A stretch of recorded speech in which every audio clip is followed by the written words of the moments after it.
Le vice-président de la CENI, Didi Manara, tacle Corneille Nangaa d'avoir laissé plusieurs arriérés des loyers de bâtiments de la CENI, cette institution d'appui à la démocratie. François Kazambala nous en dit plus. Le bureau actuel de la Commission électorale nationale indépendante CENI, par son vice-président Didi Manara, a fustigé les comportements de l'ancien président de cette institution après la démocratie CENI, M. Corneille Nangaa, pour avoir laissé plusieurs arriérés des loyers des bâtiments qu'abrite cette institution. Notons par ailleurs que lors d'un point de presse tenu à Kinshasa, Didi Manara affirme devant les professionnels des médias que la gestion de M. Nangaa à la tête de la CENI était chaotique, tout en soulignant l'état de délabrement très avancé du bâtiment de la CENI, qui est le miroir de la démocratie congolaise. Nous osons croire que Nangaa fera l'objet d'une convocation de la part de l'Inspection générale des finances pour fournir des explications amples à ce sujet. Et s'agissant particulièrement des infrastructures, il est à noter que l'auteur de la déclaration a laissé dans son passif 2 points.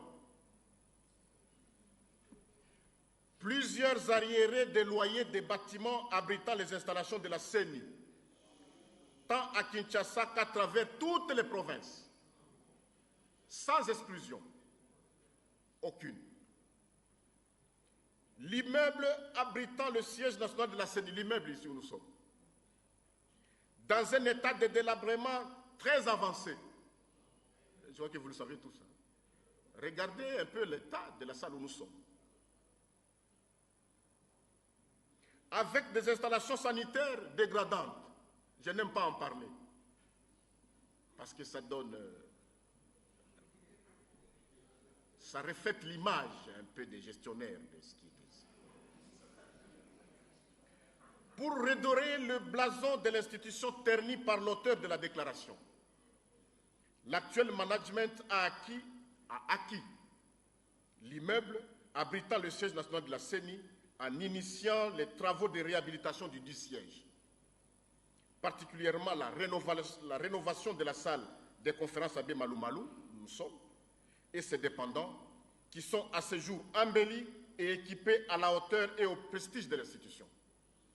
Il en est de même des entrepôts centraux en cours de construction et le paiement des arriérés des loyers de tous les démembrements à travers le territoire national.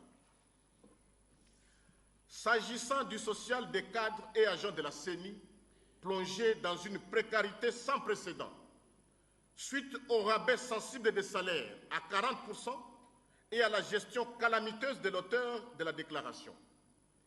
Étant sensible à la misère de ces derniers et dans le souci de placer l'homme au centre de toute action, le nouveau management s'est engagé résolument depuis sa prise de fonction, non seulement à apurer les 9 mois de salaire impayés par l'auteur de la déclaration, mais aussi à réajuster à la hausse les salaires des agents de 40 à 100% à ce jour. Face à toutes ces évidences, l'on peut donc une fois de plus s'interroger si l'auteur de la déclaration peut vraiment s'ériger en donneur de leçons. Laissez-moi vous dire que désormais, parce que l'auteur de la déclaration, c'est la 4e fois qu'il passe dans la presse pour tirer à bout portant la CENI, désormais, puisqu'il s'agit de l'ancien président de l'institution, désormais,